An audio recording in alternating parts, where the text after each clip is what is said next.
Good afternoon, everyone, and thank you for joining today's webinar.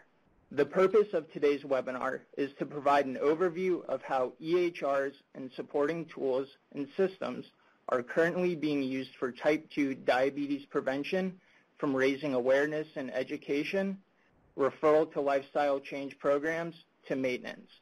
We will also provide an overview of current EHR challenges, new and emerging technologies that may overcome these challenges, and other EHR opportunities to prevent type 2 diabetes. I will now turn it over to Robin Soler, Senior Behavioral Scientist with CDC's Division of Diabetes Translation, to begin today's presentation. Thank you very much for joining us today.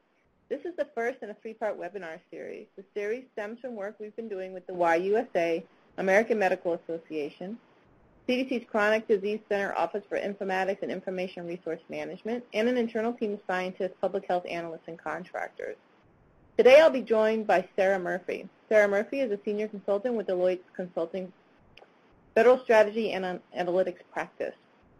Over the past few months, a team of CDC scientists and public health analysts have been working closely with Sarah and her team to conduct a broad landscape analysis and literature review around the role of EHRs as they relate to diabetes prevention and control, highlighting key trends and issues related to the use of EHRs in chronic disease across the U.S. health system.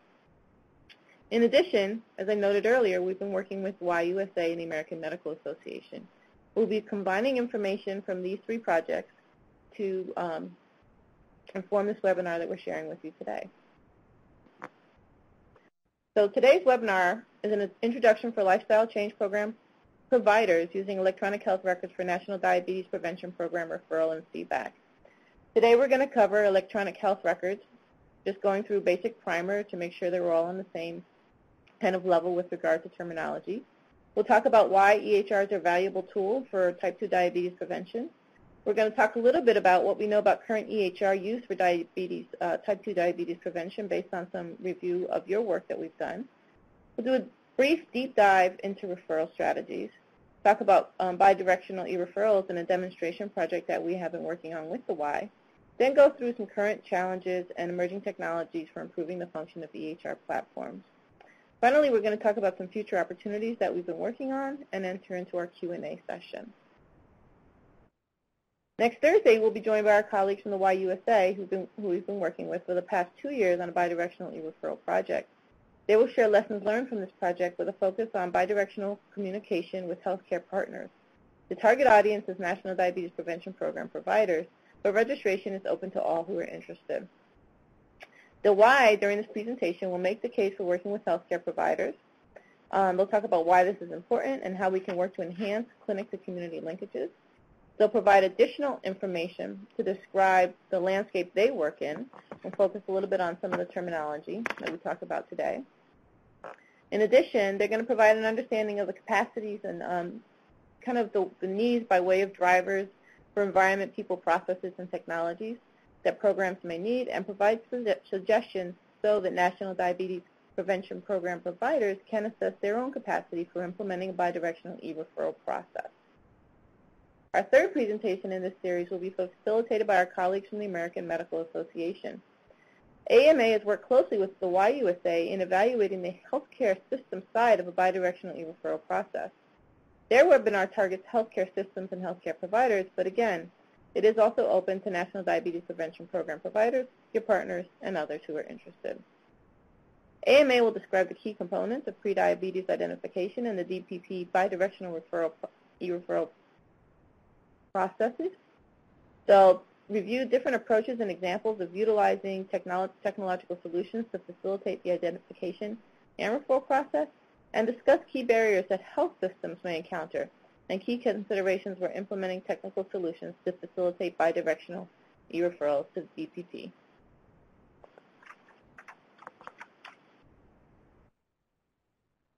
Great. Thank you, Robin. So this is Sarah Murphy.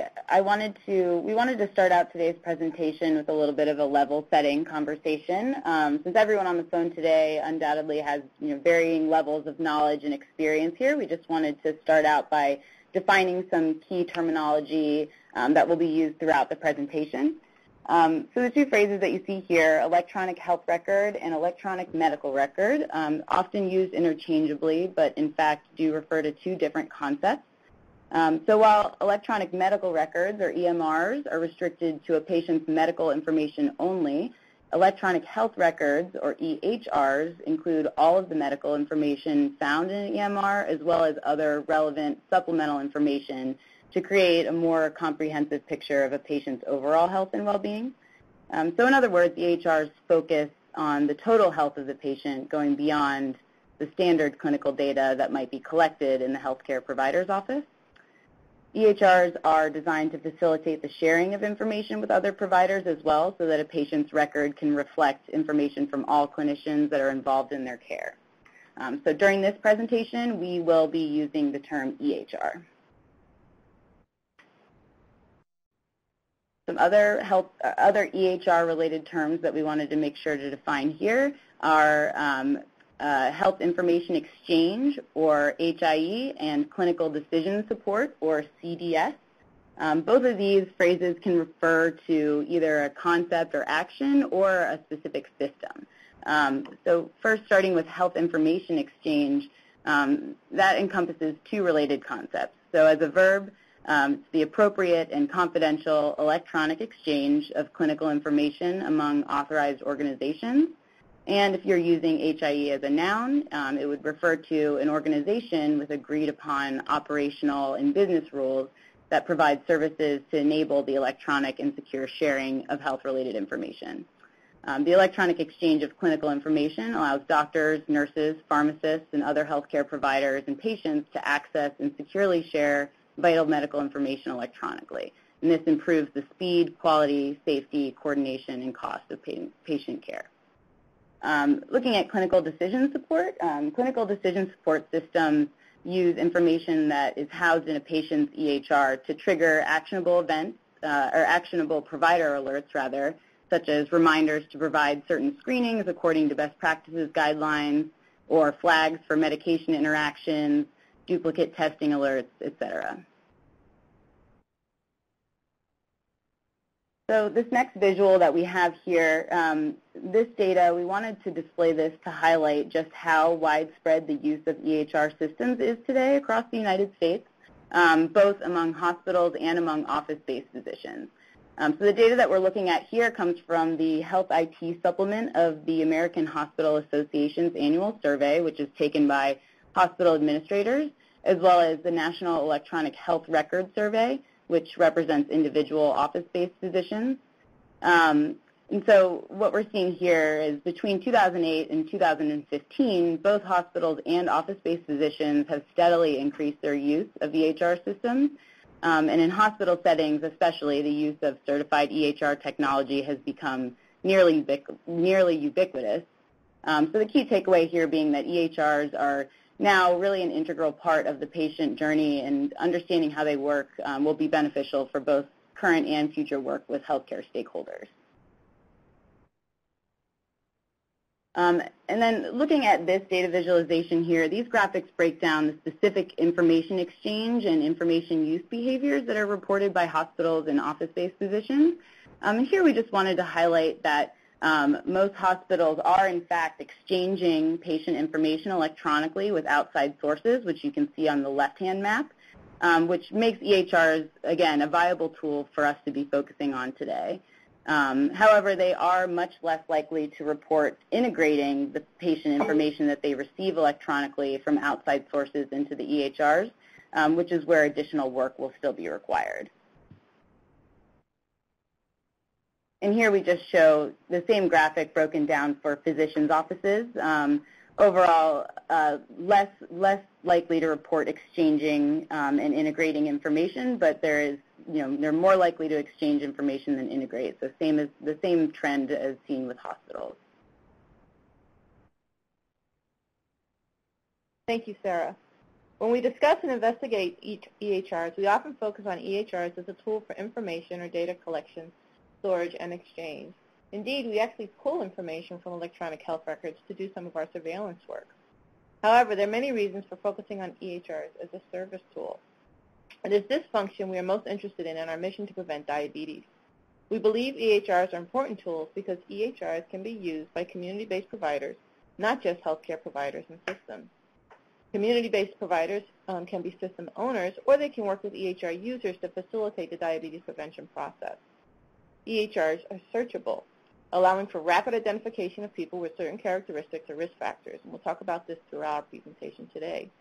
In addition, EHRs can help reduce clinicians' workload, show providers treatment and service options, and help manage referrals.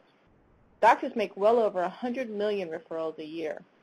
EHRs can help organize options, alert providers when referrals are appropriate, and can, in some cases, receive information from the referred provider. We'll talk more about this as well. EHRs can streamline communication between healthcare providers and service programs, and EHRs provide HIPAA-compliant methods for communication of health information. Large portions of the U.S. population, as Sarah just showed us, our health data actually are stored in EHRs, and again, this just makes a more viable solution. EHRs can help address type 2 diabetes prevention challenges.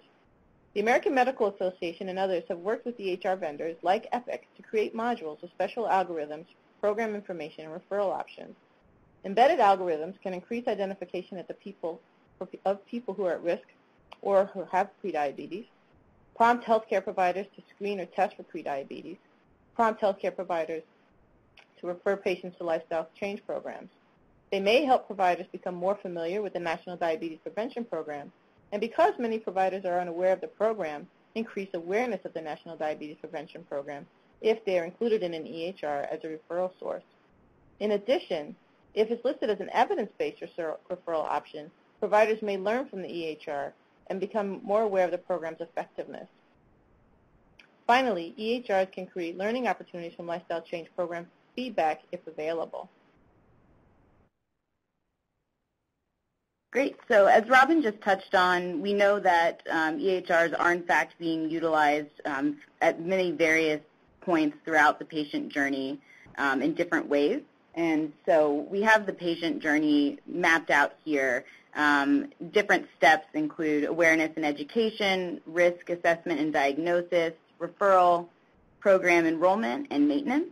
And at each of those stages, EHRs are used in various different ways. So just going through each one, for awareness and education, EHRs and their associated patient portals can be used to help deliver educational materials and increase awareness and engagement for patients with prediabetes or diabetes. Looking at risk assessment and diagnosis, EHRs can be used to alert providers about abnormal values during routine screenings, and the comprehensive data in an EHR can also be used to help identify new or undiagnosed diabetics. So thinking about the alerts for abnormal values, more specifically, providers might receive pop-up notifications when patients' blood pressure, HbA1c, BMI, et cetera, fall outside of the normal range. And this allows providers to more closely monitor and follow up with patients who have abnormal readings to potentially refer them to a community-based program. In risk assessment and diagnosis, there's also EHR phenotyping.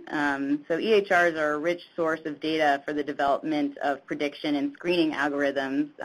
As Robin said, EHR data can help to identify population characteristics that are associated with a certain condition or clinical profile. And these phenotyping algorithms can be used to screen for potential undiagnosed type 2 diabetes or to identify non-traditional risk factors associated with the development of diabetes. Also within risk assessment and diagnosis, we have, again, clinical decision support systems, which we touched on a little bit earlier. So comprehensive set of tools like alerts, smart forms, protocols, all available to providers via the EHR interface. And these systems can be used to identify patients at risk as well and to provide guidance to clinicians regarding which tests need to be ordered during an upcoming visit, and can also send reminders to patients who miss a test. There are also computerized disease registries for risk assessment and diagnosis. Computerized disease registries, or CDRs, are a list of patients with a certain disease or condition within a given region or health system. And that EHR data is continually uploaded to the CDR, allowing providers, again, to identify patients with certain conditions, even if they aren't the ones who ordered the specific test or made the diagnosis themselves. Looking at the referral stage of the patient journey, electronic referrals or E-REFERRALs, Robin will touch on those a little bit more in more detail later, but currently most patients are referred to community programs via email or fax, but referral systems can be built directly into the EHR and into a provider's workflow, eliminating the need to manually fax or scan a referral form. And if a community program can send progress notes back to the provider through the EHR, then it becomes a bidirectional e-referral. And then also within the referral stage, EHRs can facilitate referral by having embedded or pre-populated forms available to the provider within the interface that will automate the clinical workflow steps involved in the referral process. And finally, just looking at, or not finally, the program enrollment phase, EHRs can be used with third-party apps, which can be integrated with the platform to help facilitate enrollment into community programs. So apps like Purple Binder and Healthify allow health workers to provide patients with a tailored list of community resources and programs in their area. EHRs can also be used to automatically populate, again, referral forms to more easily refer patients to community and lifestyle change programs like the National DPP. Providers are able to automatically populate e-referral forms within the EHR workflow that can then be sent to the community program, which can improve program enrollment since the provider is no longer burdened with having to manually print and complete the referral form themselves. And community programs that are run within the same health system as the referring provider can potentially facilitate an easier enrollment process. Referrals from physicians can be electronically sent to program coordinators using an EHR's work queue, eliminating the need for program coordinators to rely on paper or phone-based referrals. And then that way the program coordinator is able to reach out to patients from the EHR's queue to register them for a program. So finally, in the maintenance stage, EHRs can be used with patient portals to allow patients to view their own health information, connect with their provider, and keep track of appointments. Providers may also be able to utilize feedback received from patients via the portal to make continuous adjustments to their care plan.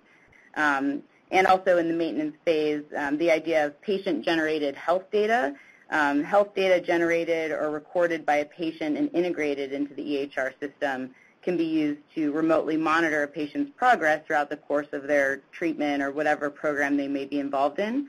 And this data can be generated via devices like smartwatches or Fitbits, or it could be manually entered through apps like food log apps such as MyFitnessPal. And having access to this enhanced data can then help clinicians manage complex conditions such as type 2 diabetes in real time. And so here again we have those different phases, and just wanted to outline a few case examples to illustrate these concepts a little bit more concretely for you. So in the awareness and education category, for example, we have the Blackstone Valley Community Healthcare, which introduced a patient portal that provides patient-specific education resources.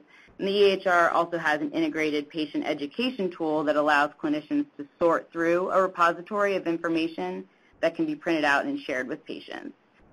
So moving forward, BVCHC has plans to target diabetes patients who use the portal to provide educational materials, and will connect the patients with an educator. And then the next example that you'll see for risk assessment and diagnosis is a university hospital that was able to more easily detect abnormal results, identify trends, and identify the need for retesting of various biomarkers. And thus patients are able to receive better care due to heightened awareness about abnormal values and clearer trends through the use of the dashboard that they developed. For referrals, we've highlighted an example from Denver Health, who utilized their EHR system to create a registry for patients who are eligible for the national DPP based on a set of various criteria.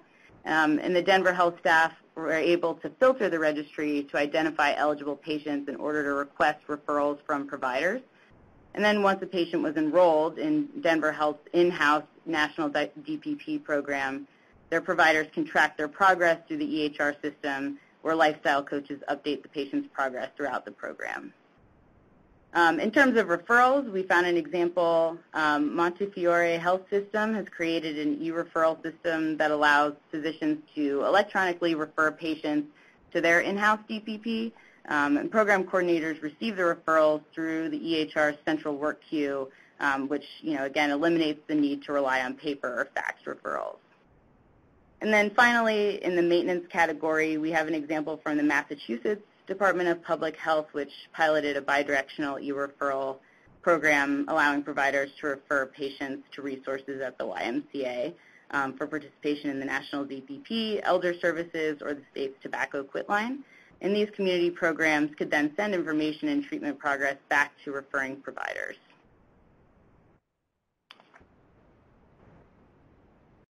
So these visualizations here, we wanted to illustrate the current use of EHR technology in terms of the work that you all have been doing recently as well. This data was generated after reviewing and qualitatively coding the 1422 and 1305 work plans to highlight EHR-related work in a few different categories that you see listed there.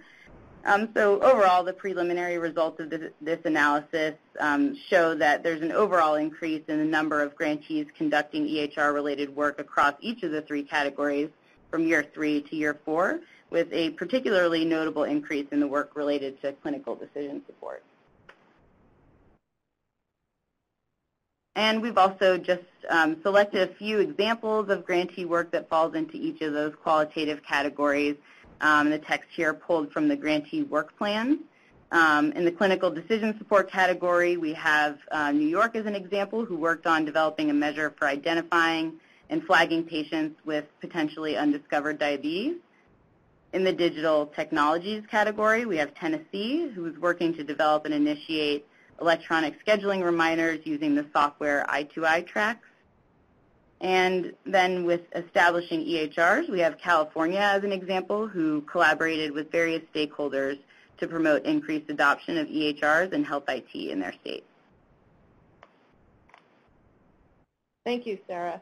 So what we're going to do now is we're going to focus on the use of EHRs to improve referrals to the National Diabetes Prevention Program with the intention of building up to a description of what we did with the YUSA very briefly, and then talking a little bit about the challenges, lessons learned that we did there, and then hopefully launching you into an interest in the next 2 webinars that we'll have with the YUSA and the National Diabetes Prevention Program. So as you know, the referral process on the healthcare provider side has many steps, and the order of workflow can vary at the patient, payer, or system level. This figure, adopted from a report issued by the Institute for Healthcare Improvement, depicts a 9-step referral process. However, even this well-thought-out depiction misses critical steps to the work we are doing in diabetes prevention. For example, a referral may be ordered, but in many cases may just be recommended and not recorded in a system. In some cases, it may not even be given to the individual patient. In any case, the patient has to decide whether or not to schedule their service. Payment must be considered, arranged, negotiated, or just made directly, and the patient must participate in the service. Once the patient participates in the service, the initiating provider may or may not receive information about the experience from the patient or the provider. So although we may want to lay out a referral process and understand it in a simple way, it's much more complex, and all of that has to be understood when we begin to think about setting up bidirectional systems in electronic health records. So technology can facilitate this process. As Sarah mentioned, we have patient portals, and this can enable patients to check their records for communication from physicians. They may get reminders or specific referral information, and they can provide feedback to the providers. In addition, patients can generate their own health data, sharing information with providers in that way. And the bidirectional e-referrals can help to close the loop. Programs are able to send updates via the electronic health records platform back to the provider who initially referred to the patient to the program through the EHR platform. So this is a kind of a depiction that one might see when they're thinking about e-referrals, but we want to remind people that bidirectional referrals can occur without the use of EHR systems. Healthcare providers and lifestyle change program providers can develop relationships and communicate regarding referral programs and patient participation and success in a program. Indeed, understanding this workflow may be critical to a successful process. However, bidirectional e-referral, roughly described in this graphic, incorporates many of the things we discussed to this point. Patients are identified either through algorithms or through direct screening or testing by a provider. Within the EHR, the provider identifies a lifestyle change program and sends the lifestyle change program a referral. The lifestyle change program connects with the patients, and in a perfect world, the patient participates in the program. The lifestyle change program then sends information back to the provider for discussion with the patient.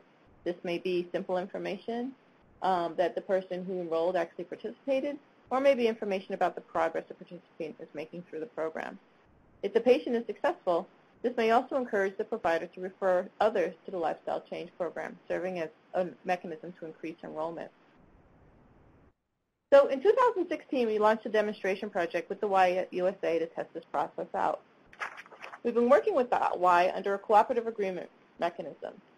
Just prior to the start of this project, the Y purchased AthenaNet, a cloud-based EHR, to help manage a number of its programs, including the YUSA Diabetes Prevention Program.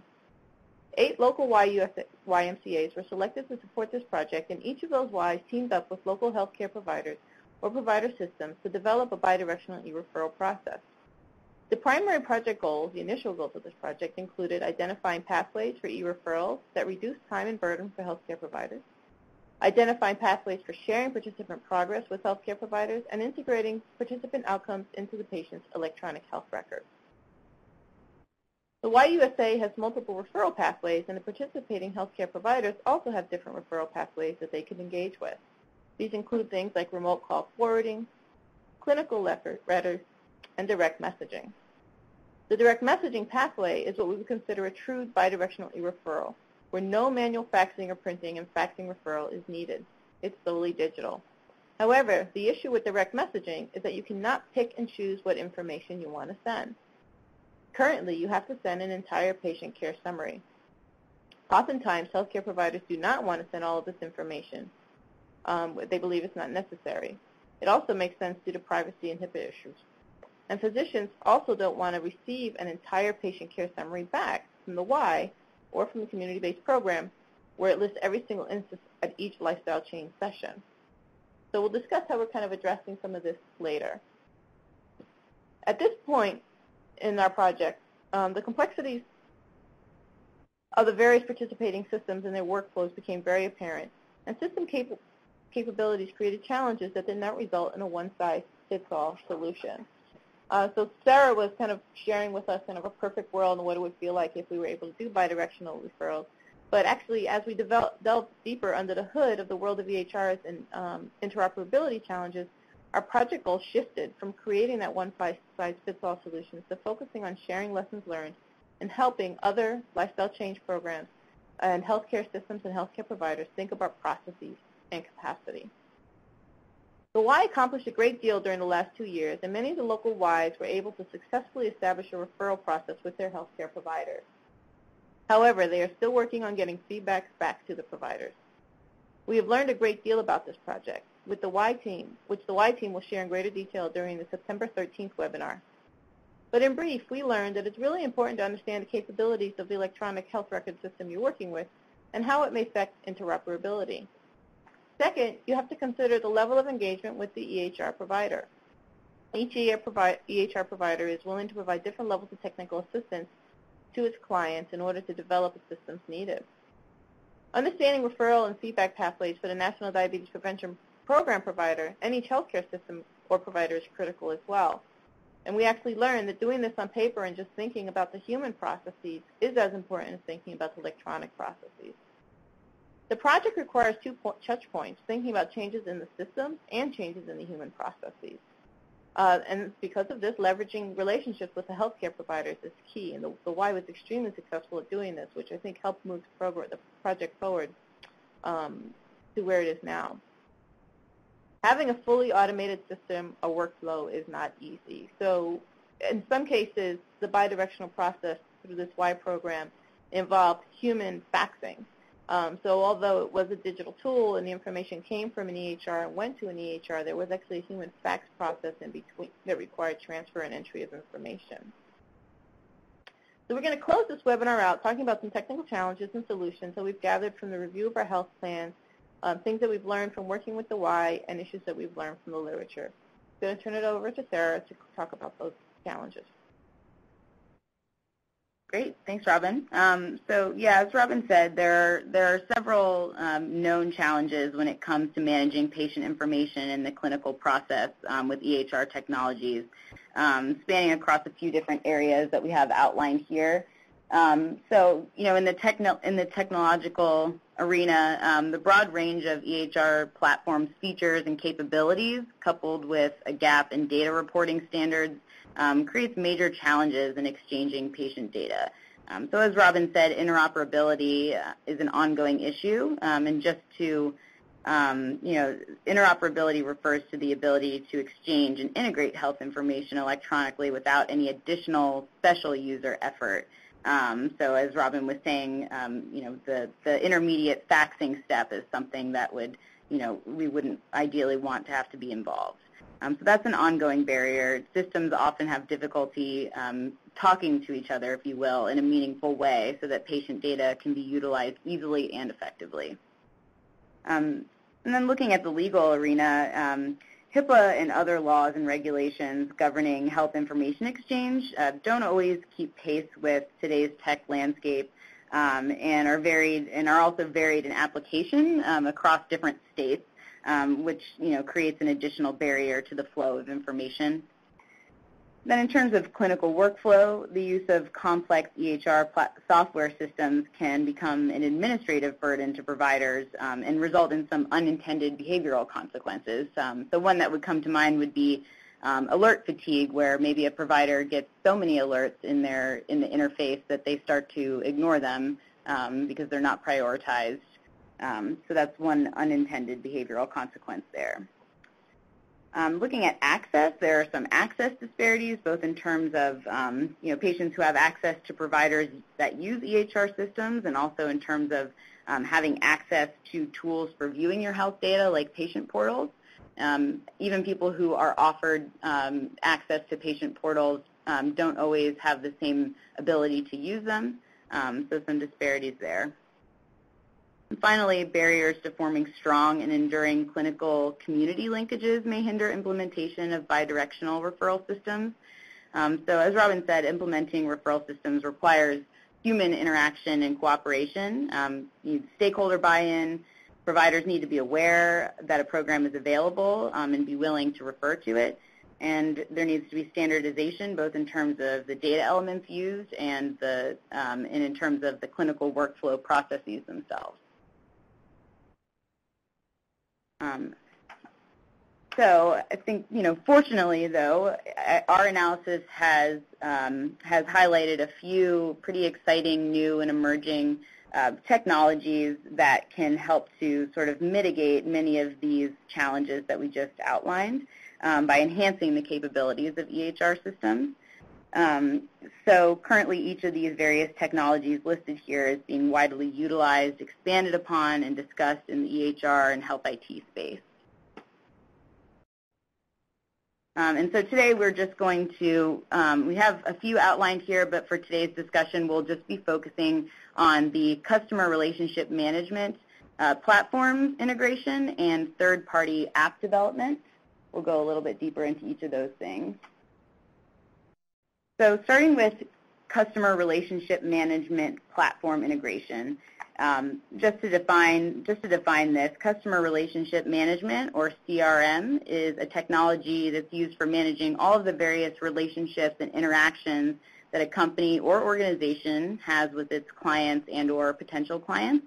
Some of you may be familiar or know of CRM platforms like Salesforce, for example.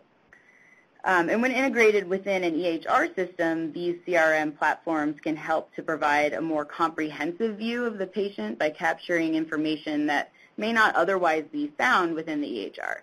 So in the past, doctors may have quickly jotted down the names of their patients and the names of their family members and their hobbies and other relevant personal information in the margins of their medical records as a way of managing patient relationships. So one might view this as essentially an early analog form of CRM.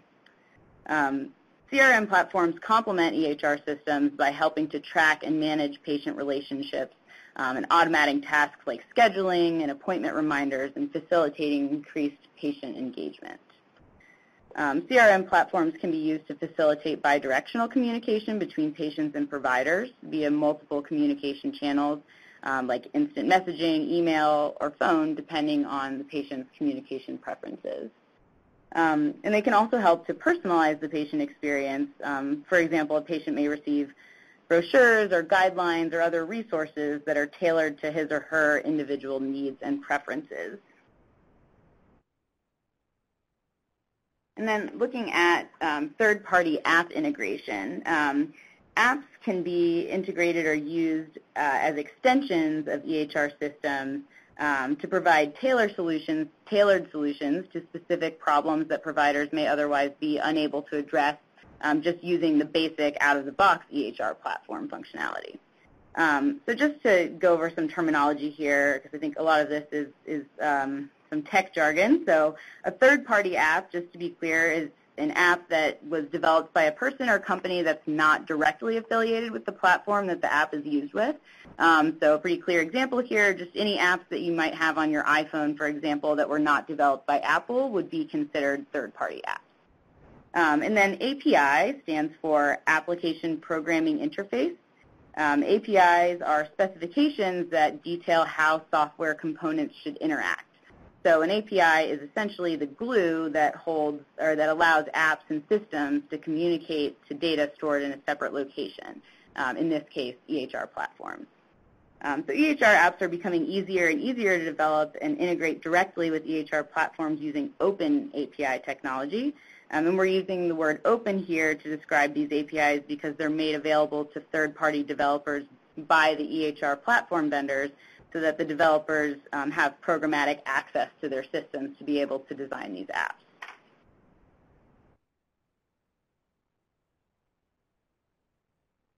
So in closing, thank you so much for all of that, Sarah. In closing, we wanted to share what we think some of the current opportunities are in the EHR realm for our National Diabetes Prevention Program providers, particularly those that will enhance referrals and enrollments to the National Diabetes Prevention Program itself. So first, obviously, we believe there's great value in electronic systems managing and increasing referrals.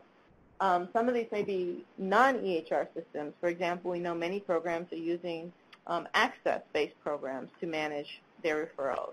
But they also may think about using electronic health record systems, either on their own, and the wife can talk a little bit about their experience with that, or by communicating with the systems of people who may provide the referrals, healthcare provider systems who may provide referrals to them.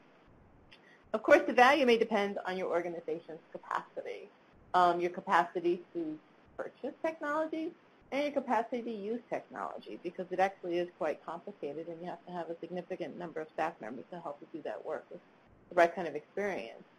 So the organizational capacity should be assessed in different areas, including the environment, your environment for using it, the people available, the processes, and whether or not they can be changed or modified to incorporate the technology, and the actual technology itself.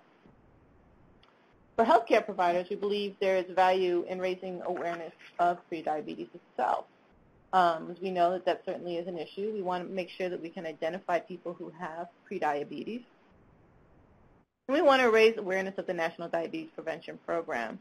And so these are some things that you all can do on your end, even if you're not developing an electronic health record of your own. You can work with referral, with providers and other systems to incorporate information into their system in order to make it easier for them to refer to your program. Finally, I'd like to end this program on a promising note. First, those engaged in conversations about EHR use are very familiar with the interoperability challenges. EHRs were not originally developed to be able to communicate information across systems. They're very competitive. When they are able to communicate across systems, oftentimes it's entire clinical care summaries containing large amounts of patient information, as we discussed earlier. Healthcare providers may not be comfortable sharing full patient care summaries for things such as referrals to the National Diabetes Prevention Program Lifestyle Change Services, when much of that information is not needed to process a referral. However, EHR vendors struggle with data segmentation. In order for emerging technology and third-party apps to facilitate communication across EHR platforms to be successful, common data elements are needed.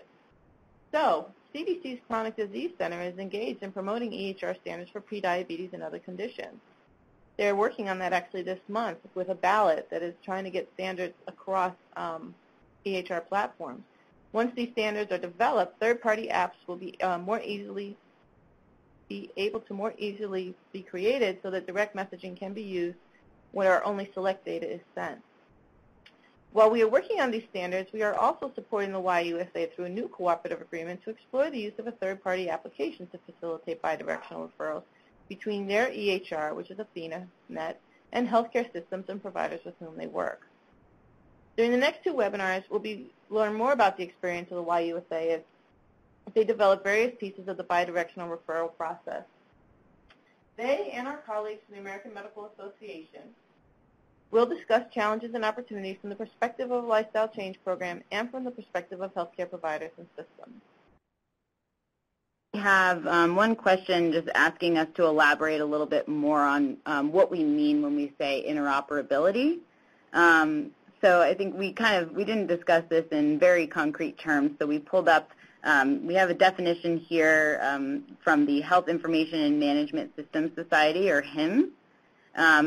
So according to HIMSS, interoperability is defined as the ability of different information technology systems and software applications to communicate, exchange data, and use the information that's been exchanged. Data exchange schema and standards should permit data to be shared across clinicians, labs, hospitals, pharmacies, and patients, regardless of the application or vendor.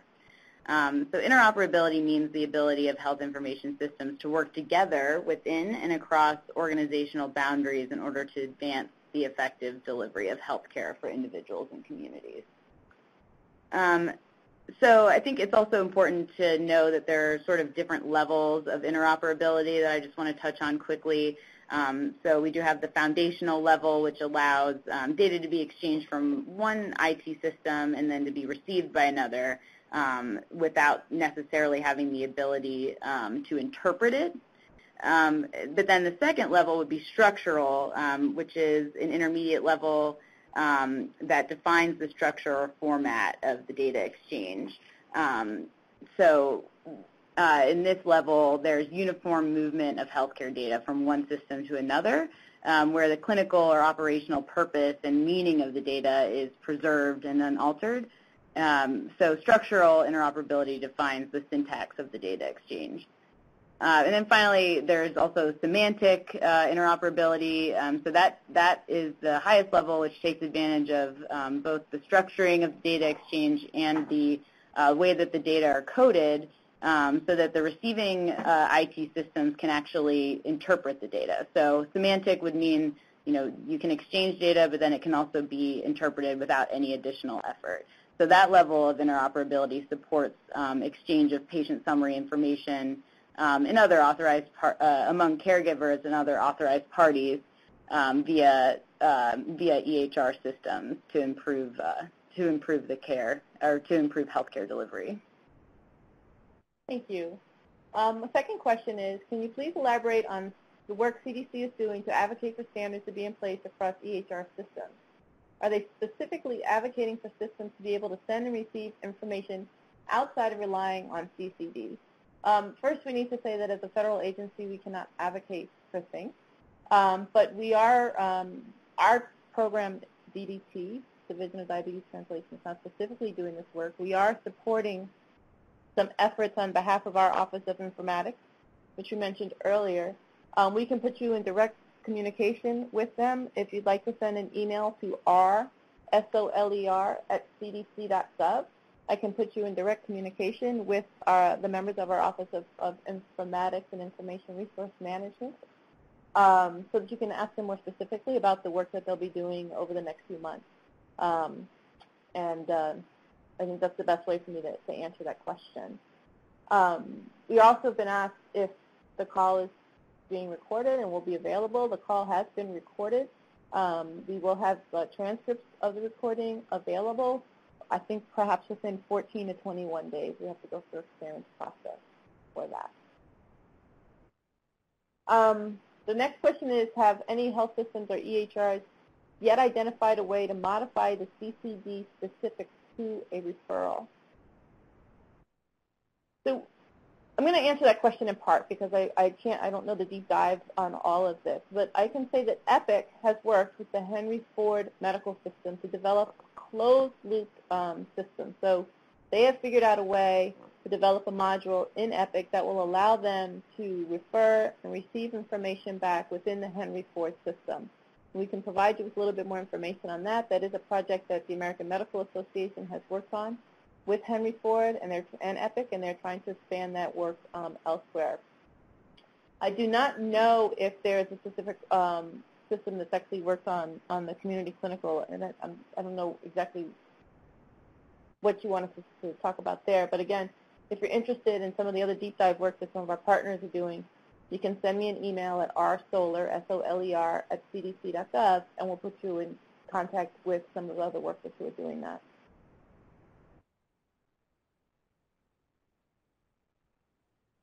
Sarah's going to go to the next question. So it looks like we have somebody asked about, on our slide about third-party apps, we had mentioned that APIs help to drive app innovation or open app innovation, and the question is just to elaborate a little bit more on how APIs might help to drive innovation.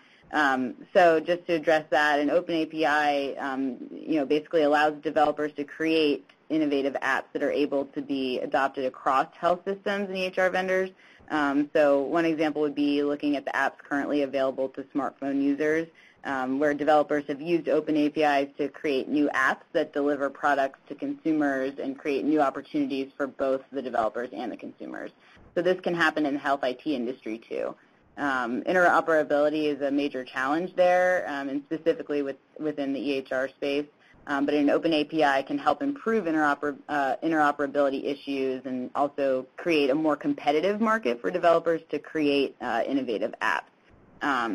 So in the HL7 FHIR, Fast Health Interoperability Resources, offers ways of standardizing and representing EHR data that are developer-friendly through its FHIR API. So the next question is, I think, probably just an opinion question on why would independent EHR vendors with a clear business plan and profit motive want an environment that promotes interoperability? I am not an EHR vendor. We do know that more and more EHR vendors are actually participating in approaches to promote or increase interoperability, and I think Sarah's response to the last question may perhaps be part of this answer, and that is that if the EHR vendors don't do it, somebody else is going to create an app to solve the problem. And so the solution is going to happen. And the question is, are the EHR vendors participating in that solution, or are the app developers creating that solution for them? I think that's my opinion on that answer. I think it's the best answer I can give.